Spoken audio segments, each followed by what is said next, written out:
Hello दोस्तों, स्वागत है आपका अपने YouTube चैनल एग्जाम गुरु में। तो दोस्तों, आप लोगों के जो एग्जाम की डेट है आप लोगों को पता हो कि लगभग 24 जुलाई से आप लोगों का एग्जाम स्टार्ट हो जाएगा। ठीक है, यहाँ पे मैं आपको अग्निपथ के न्यू एग्जाम पैटर्न द्वारा दोस्तों एयरफोर्स एक्स ग्रुप का यहाँ पे फिजिक्स का फुल प्रैक्टिस सेट दोस्तों कराऊंगा। यहाँ पे आपका 25 क्वेश्चन, ये प्रीवियस क्वेश्चन पेपर। तो आप लोग बताइएगा कि आप लोगों को 25 में यहाँ पे स्कोर कितना बना। ठीक है, काफी इंपॉर्टेंट क्वेश्चन है और यहाँ पे टॉपिक वाइज क्वेश्चन लिए जैसे एग्जाम पैटर्न बनता है बिल्कुल सेम टू सेम क्वेश्चन है। तो इस वीडियो को ध्यान से देखिएगा। अगर वीडियो पसंद आए तो लाइक करना, चैनल सब्सक्राइब नहीं किया तो जल्दी से सभी लोग चैनल सब्सक्राइब कर लीजिए। ठीक है, क्योंकि इसकी नेक्स्ट क्लास भी आपकी जल्दी तभी आएगी और जल्दी तभी आएगी जितना ज़्यादा आप लोग लाइक और सपोर्ट करोगे भाई। सब्सक्राइब जरूर करिएगा तभी और जल्दी क्लास ज़्यादा प्रोवाइड होगी। चलो भाई स्टार्ट करते हैं। जो इम्पल्स दिया गया आवेग का यहाँ पे विमित सूत्र दोस्तों पूछा गया है। तो इम्पल्स माने क्या होता है? एफ होता है। आई बराबर एफ आप लोगों ने पढ़ा होगा। मतलब इम्पल्स बराबर मतलब आवेग बराबर होता है बल गुणे में समय। बल का तो भाई सभी को भी आती होगी। क्या होता है? ML_T-2 और टी की क्या होती है? समय की टी रहेगी। तो क्या हो गया बताइए अब जरा, इसका क्या हल होगा? तो होगा ML_T-2 और ये +1 का है तो -2 +1 करोगे तो -1 आएगा। ML_T-1 ML_T-1 यही ऑप्शन बिल्कुल करेक्ट ऑप्शन हो जाएगा। ये दूसरा क्वेश्चन है जो काफ़ी स्टैटिक क्वेश्चन है। ये 1000 बार क्वेश्चन बन चुका है। निम्नलिखित में से कौन एक भौतिक राशि का नाम नहीं है? काफ़ी बार क्वेश्चन बना। ठीक है, तो यहाँ पे जो कौन है जो भौतिक राशि का नाम नहीं है? तो देखो, ऊर्जा, आवेश और घनत्व है, लेकिन जो किलोग्राम है भौतिक राशि का दोस्तों नाम नहीं है। और बाकी जो जैसे कि द्रव्यमान के मूल मात्रक का नाम किलोग्राम है। ठीक है, ये द्रव्यमान का जो मूल मात्रक वो किलोग्राम होता है, ये भौतिक राशि नहीं हो सकती। फिर तो लिखा है दोस्तों जहाँ पे ई ऊर्जा है, वी आपका वेलोसिटी जो वेग है और टी है जो आपका समय को मूल मात्रक माना गया है। प्रति एकांक क्षेत्रफल ऊर्जा का विमी सूत्र दोस्तों क्या होगा? तो इसका ये जो फिक्स आप लोगों को पूछता है ईवीटी में जो पूछता है विमी सूत्र, वो आप लोगों को याद होना चाहिए। याद कर लेना सीधा आप लोग। क्या होता है इसको देखो, एक मिनट रुकिएगा। EV-2T-2 होता है। ये आप लोग स्टैटिक है, या तो फिर आप कॉपी में हल देख लीजिए। चलो भाई, कॉपी में हल करने जाओगे तो वहाँ पे आप लोगों का लगभग 1 मिनट लग जाएगा। तो आप लोग हो सके तो ऐसे ही समझ लो। EV-2T-2 होता है। ठीक है, EVT में अगर विमी सूत्र पूछता है तो यही होता है। तीसरा सही था। ठीक है, अब बात करते हैं 54 नंबर की। दोस्तों लिखा है कि यहाँ पे यदि ओमेगा दिया गया, ओमेगा वेक्टर आपका जो भी दिया हो 3i -4j k ये सब दिया गया है, W और R V पूछा गया। तो भाई किसको ये क्वेश्चन नहीं आएगा? सभी को ये क्वेश्चन आ जाएगा भाई, इसमें कहने वाली कोई बात नहीं है। ठीक है, सभी को आ गया होगा, क्योंकि V बराबर क्या होता है? V वेक्टर बराबर होता है W ओमेगा वेक्टर और R वेक्टर होता है। ये सूत्र आप लोग रखना है और V का मान पूछा गया है। और दोस्तों इसमें क्या है कि अगर ये क्रॉस लगा रहता है तो आप लोगों को ऐसे करना पड़ेगा। V वेक्टर बराबर आप लोगों को ऐसे करना पड़ेगा I J K और इसमें ये जो पहले W का मान कितना था? 3 -4 1 और इसका 5 -6 6। हाँ, तो ऐसे आप लोग करना पड़ेगा। इससे तो ये सब तो आप लोग हल कर ही लोगे। इसका तो कितना निकलेगा आपका? माइनस का 18i माइनस का 13j प्लस का 2k निकलेगा। बात सूत्र की यहाँ पे बात थी, V बराबर W ओमेगा R होता है। बस WR ओमेगा R जो आपको कहना, V बराबर ओमेगा R होता है। वैसे तो आप लोग ऐसे हल कर लेना, इसमें कोई दिक्कत वाली बात नहीं है। जब क्रॉस प्रोडक्ट होता है बीच में तो आप लोगों को ऐसे ही हल करना पड़ता है सारणी बना के। ठीक है, अगला दिया गया है एक मीनार की चोटी से 2 गेंदों को समान चाल से के साथ प्रेषित किया जाता है। तो एक को ऊर्ध्वाधर ऊपर की ओर, दूसरा को ऊर्ध्वाधर नीचे की ओर। ये पृथ्वी पर क्रमशः 9 से 4 सेकंड बाद पहुंचती है। मीनार की ऊंचाई बताइए 10 मीटर पर सेकंड स्क्वायर आपका जी का मान दिया गया है। तो इसका हल आप लोग देख लीजिए। चलो भाई, तो इसमें देखो सिंपल सी बात थी। एक बार में क्या है कि आप लोगों को पहले वैल्यू की दी गई थी, शायद 10 दी गई थी। ठीक है, और दूसरे पहले आपकी 9 सेकंड और दूसरी 4 सेकंड ऐसे कुछ दी गई थी। तो यहाँ पे आप लोग क्या है, टी के मान आप लोगों को 9 और 4 दिए गए थे, दोनों अलग अलग निकाल लिए इस सूत्र द्वारा। H बराबर U2+1/2 GT²। ये आपका ठीक है, इस प्रकार से निकाल लिया। और द्वितीय समीकरण है गति का, इसी प्रकार से हम लोगों ने निकाल लिया। अब इसमें कोई दिक्कत नहीं होगी आप लोगों को। ठीक है, इस मान रख देना, कोई दिक्कत नहीं है। और अगर H का मान अगर माइनस में भी आए तो उससे कोई मतलब नहीं। हाइट माइनस में आ भी जाए तो भी कोई प्रॉब्लम नहीं है, प्लस ही में माना जाएगा। तो ये देखो पहले हम लोगों ने क्या किया था, 4 सेकंड ये है, 4 सेकंड पहले रखा, फिर 9 सेकंड, दोनों का मान रख दिया T² में। पहले मान लो T1 आप लोगों की दी गई थी 9 सेकंड, तो 9 से पहले निकाल ले, फिर 4 से निकाल लिया, आपका आ गया 180। अगला देखते हैं। चलो भाई, 180 मीटर। पहले वाले हम लोगों ने U का मान भी निकाल लिया था ना। चलो अगला देखते हैं। एक सड़क है भाई 0.01 रेडियन कोण से झुकी हुई है। यदि मार्ग की त्रिज्या 100 मीटर है तब सुरक्षित वेग का मान क्या होगा? दोस्तों ये क्वेश्चन बिल्कुल इजी है, आप लोग आराम से करिए। tan थीटा बराबर वी स्क्वायर अपन में आर जी होता है, वी स्क्वायर अपन में आर जी, जी का मान भी दिया, आर का मान तो त्रिज्या 100 मीटर दी, जी का 10 दिया गया, tan थीटा की वैल्यू 0.01 दी गई है, अच्छी तरह रख लेते हैं। जी थीटा दिया गया ना, तो थीटा का मान रखेंगे tan 0.01 बराबर वी स्क्वायर अपन में 1000 कह सकते हो। अब 1000 का गुणा उसमें कर लेना, तो वी स्क्वायर बराबर 10 आएगा, वी बराबर कह सकते हो 3.16, 10 का जो रूट निकलेगा 3.16 मीटर पर सेकंड निकलेगा। दोस्तों इसमें क्या था कि tan थीटा बराबर वी स्क्वायर अपन में आर जी रख दिया, तो थीटा का मान दिया था, आर का मान दिया था, वी पूछा गया था, सभी लोगों को आता है ये सूत्र। अगला दिया गया, यदि चंद्रमा की त्रिज्या पृथ्वी की त्रिज्या के 1/4 है तथा इसके द्रव्यमान पृथ्वी के द्रव्यमान का 1/80 है, तो चंद्रमा की सतह पर घूर्ती त्वरण का मान दोस्तों क्या होगा। देखो सबसे पहली बात तो आप लोगों ने ये सूत्र पढ़ा होगा, जी बराबर क्या होता है, जी एम ई अपॉन में आर ई स्क्वायर। लेकिन यहाँ पे क्या है कि चंद्रमा की त्रिज्या और पृथ्वी की, यहाँ पे चंद्रमा और पृथ्वी की बात की गई, इसलिए दोनों का अलग अलग निकालना पड़ेगा।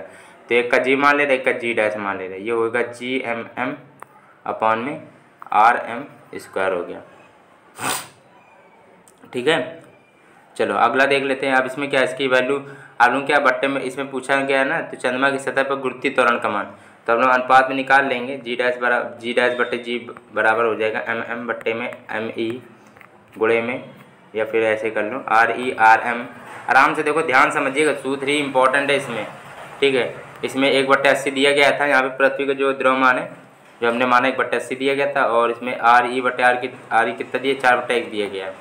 ठीक है, 1/4 को 4/1 उलटना पड़ेगा। ठीक है, ए 4 स्क्वायर हो जाएगा फिर। चलो तो जी डैश बराबर जी बटे 5 आएगा।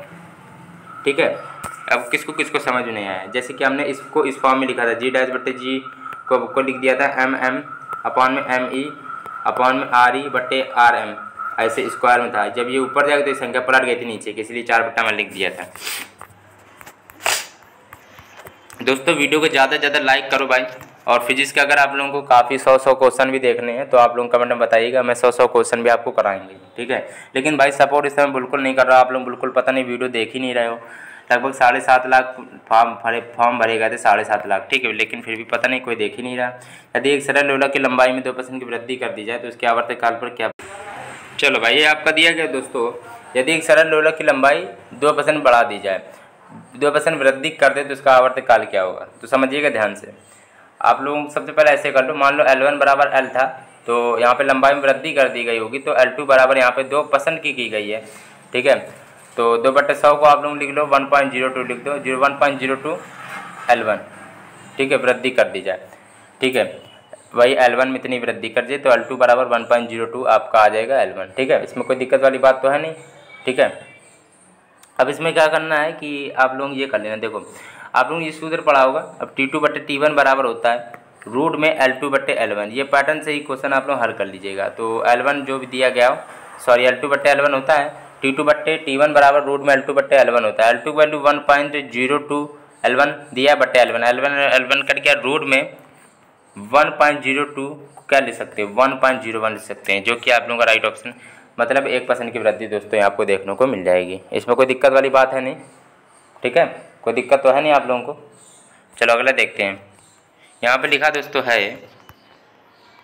देखो लिखा है कि 5 किलोग्राम में द्रव्यमान एवं 2 सेंटीमीटर व्यास की एक गोला चिकनी क्षैतिज सतह पर 50 सेंटीमीटर पर सेकंड के वेग से लुढ़कता है, तो इसकी गति ऊर्जा दोस्तों क्या होगी। तो दोस्तों 59 नंबर क्वेश्चन, इसका प्रश्न आप लोग दोबारा फिर से पढ़ो, क्योंकि आप लोगों को इस क्वेश्चन का आंसर हम कॉपी पे दिखाएंगे। ठीक है, स्क्रीन पे नहीं बनेगा तो कॉपी पे दिखाएंगे। अगर वीडियो दोस्तों पसंद आए, आप लोगों को आप लोगों को पता मेहनत लगती है दोस्तों, तो प्लीज़ एक बार लाइक जरूर कर दीजिएगा वीडियो रोक के। आप इस क्वेश्चन को ध्यान से देखिएगा। चलो भाई, सिंपल सा आप लोग सबसे पहले तो सूत्र लगाना पड़ेगा, 2/5 mr स्क्वायर होता है। ठीक है, इसी पढ़ने पर आप लोग हल कर लेना। ठीक है, फिर कुल गति ऊर्जा जो होती है K बराबर 1/2 mv स्क्वायर होती है। इसी प्रकार से आप लोग हल करना था ये सब। ठीक है, चलो कोई दिक्कत नहीं होगी, राइट ऑप्शन आपका यही बनेगा। चलो भाई, अगले दिन 2 लोलक समान आयाम तथा अचर कालांतर 90 डिग्री से दोलन कर रहे हैं, तो एक का अधिकतम वेग v है, दूसरे का अधिकतम वेग क्या होगा। 60 नंबर प्रश्न है, तो उसका अधिकतम वेग भी वही रहेगा। ठीक है, ठीक है, इसमें दिक्कत वाली बात नहीं है। जो एक का जैसा वेग होता है अधिकतम, वैसे दूसरे का भी अधिकतम वेग उतना ही सेम टू सेम रहेगा। अगला दिया गया, अपरिगामी तरंगों में दो निस्पंदों के बीच माध्यम के सभी कण कंपन करते हैं। तो 61 नंबर का, सभी कण कंपन करते समान आवर्तकाल के साथ भिन्न भिन्न आयाम एवं भिन्न भिन्न कला में। यह क्वेश्चन सबसे मोस्ट इंपॉर्टेंट है, इसको बारीकी से ध्यान समझिएगा।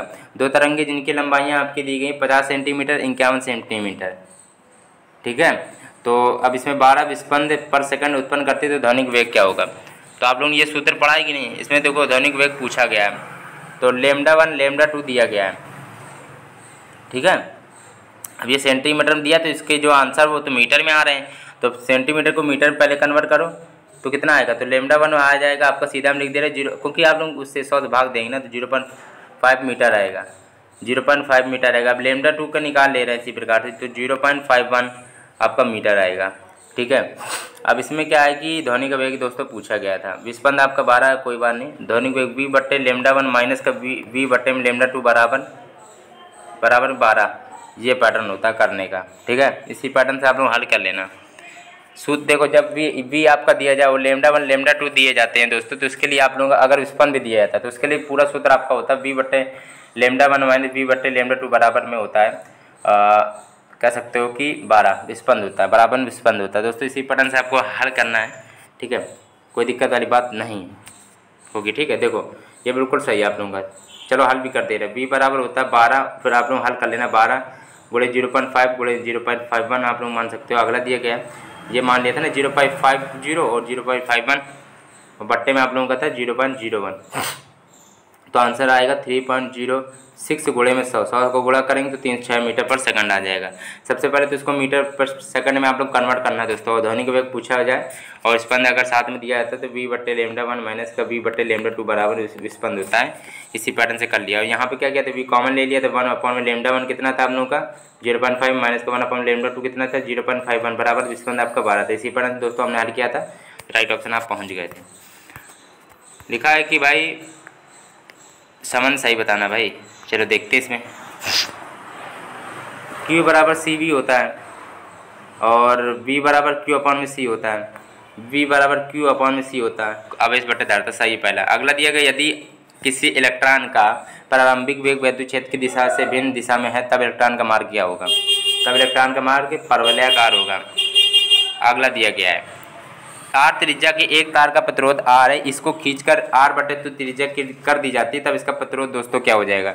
तो प्रतिरोध आपका 16R हो जाएगा। कितना हो जाएगा प्रतिरोध भी आपका 16R हो जाएगा, ठीक है। आप लोग ऐसा करो, इसको हम कॉपी में ही हल करके दिखा दे रहे हैं, लेकिन काफ़ी बार क्या है लोग इसको रट भी लेते हैं, क्योंकि अगर एक त्रिज्या R दी गई है, ठीक है, R दी गई, उसका R/2 अगर कर दिया तो 16R होती है, सीधा फिक्स इसकी याद कर लेते हो। लेकिन आप लोग कॉपी में भी हल करके दिखा दे रहे, नहीं दे रहे। चलो भाई, इसका कॉपी में भी हल आप लोग देख सकते हो, ठीक है। वैसे काफ़ी लोग इसको रट लेते हैं सीधा, क्योंकि आप लोग इसको हल करोगे तो शायद आप लोग हल भी नहीं कर पाओगे और 2 मिनट लगा दोगे पेपर में। तो 16R दोस्तों इसका सीधा राइट ऑप्शन बन जाएगा। चलो भाई 16R हो जाएगी, ठीक है। अगला देखते हैं, ये लिखा, यदि 20 ओम प्रतिरोध के एक तार को बर्फ द्वारा ढक दें तथा तार के सिरों के बीच में 210 वोल्ट का विभवांतर लगा दें, तब बर्फ के पिघलने की दर दोस्तों क्या होगी। इस क्वेश्चन को आप लोग कॉपी पर हल देख लीजिए। चलो उसमें उत्पन्न होने की दर v स्क्वायर अपन में आ रहा है, आप लोग देख लीजिएगा। v की वैल्यू 210 दी गई थी, r की वैल्यू 20 ओम दी गई थी, ठीक है। जूल पर सेकंड है, इसको कैलोरी में चेंज करने के लिए 4.2 से आप लोग भाग दीजिएगा, फिर आप लोग इसको कन्वर्ट कर लीजिएगा। तो राइट ऑप्शन कितना बनेगा 6.56 ग्राम पर सेकंड, 6.56 ग्राम सेकंड। अगला दिया, वैद्युत लेप द्वारा नहीं होता है। वैद्युत लेप द्वारा दोस्तों नहीं होता, ये क्वेश्चन इंपॉर्टेंट है, बताइए। तो धातु सख्त होना नहीं होता है, ठीक है। अगला दिया, नाभिकीय विखंडन को सर्वोत्तम प्रयोगात्मक तरीके से देखा गया था।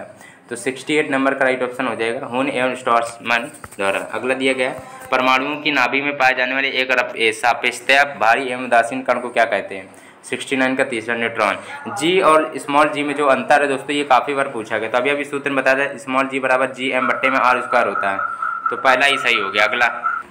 अगला दिया गया, यहाँ पे ये क्वेश्चन तो सभी को आता होगा। R त्रिज्या वाला छोटा गोला एक दिनों में गिरता है, जिसका स्थिरांक वेग आपका ईंटा दिया गया है, तब घर्षण जनित बल द्वारा निम्नलिखित में किस सूत्र द्वारा ज्ञात किया जाता है। तो इसका 6 पाई ईंटा RV होता है, जो कि आपका यहाँ पे दिया गया है 6 पाई ईंटा RV।